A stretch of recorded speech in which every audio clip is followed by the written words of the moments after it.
মমতার নিজের বিধানসভা কেন্দ্র, সেখানেই নাম বাদ প্রায় ৪৫,০০০ ভোটারের। ভবানীপুর বিধানসভায় মোট ভোটার ছিল ২,০৬,২৯৫ জন।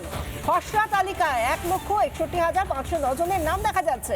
প্রায় ৪৪,৭৮৬ জন ভোটারের নাম বাদ পড়েছে ভবানীপুর বিধানসভা কেন্দ্র থেকেই। মোট ভোটারের প্রায় ২১.৭১% নাম বাদ গিয়েছে। সব থেকে বেশি নাম বাদ গিয়েছে ৭০, ৭২ এবং ৭৭ নম্বর ওয়ার্ডে। খসড়া তালিকা প্রকাশের পরই তড়িঘড়ি বিএলএদের নিয়ে বৈঠক করেন মমতা। তাহলে কি নাম বাদেই ভয় পাচ্ছেন মমতা বন্দ্যোপাধ্যায়? নাম বাদের পর এবার বাংলা থেকে মমতা বাদ। শুধু মমতা ব্যানার্জির বুথেই বাদ গিয়েছে ১২৭ জন ভোটারের নাম।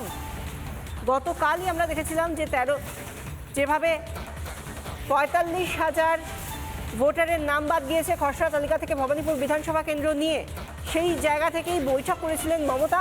এবং এই নিয়ে এবার ২২ ডিসেম্বরে বৈঠক রয়েছে।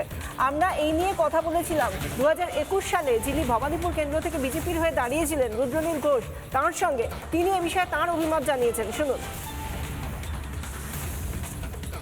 ভবানীপুরে ২০২১-এ প্রার্থী ছিলাম আমি, এবং সেখানে তৃণমূলের গোনা হিসাব অনুযায়ী আমি ২৮,০০০ ভোটে হেরেছিলাম।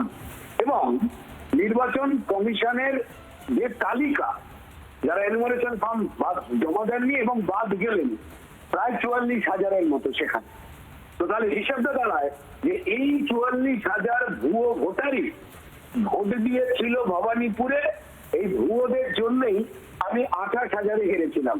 ফলাফল যে ভারতীয় জনতা পার্টি ভবানীপুর থেকে আসলে জিতে গিয়েছিল প্রায় ১২-১৪,০০০ ভোটে। এটা শুধুমাত্র ভবানীপুর নয়, বাকি অন্যান্য বিধানসভা গুলোতেও এই একই খেলা তারা খেলেছিল, যা এসআইআর হতে ক্রমাগত স্পষ্ট হচ্ছে।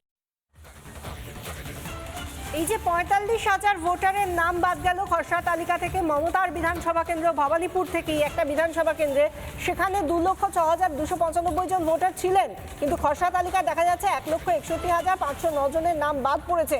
২১.৭১% নাম বাদ পড়েছে। এই ২১.৭১% নাম যে বাদ গিয়েছে, সেই জায়গা থেকে কত ভোটের অঙ্কে ব্যবধান হতে পারত ২০২১-এ, তা নিয়ে প্রশ্ন তুললেন ২০২১-এ বিজেপির যিনি ক্যান্ডিডেট ছিলেন সেই রুদ্রনীল ঘোষ। আমরা এই নিয়ে কথা বলেছিলাম বিজেপির বিধায়ক শিলিগুড়ি শঙ্কর ঘোষের সঙ্গে। তিনি কি বলছেন টেলিফোনে, শুনুন।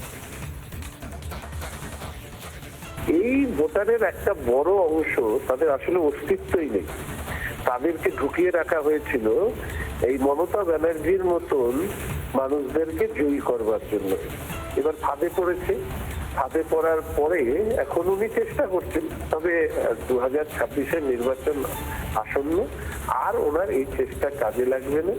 এবং এই ভবানীপুরের এই নাম বাদ যাওয়া আসলে তৃণমূল কংগ্রেসের নির্বাচনী বিপর্যয়ের সংকেত মাত্র।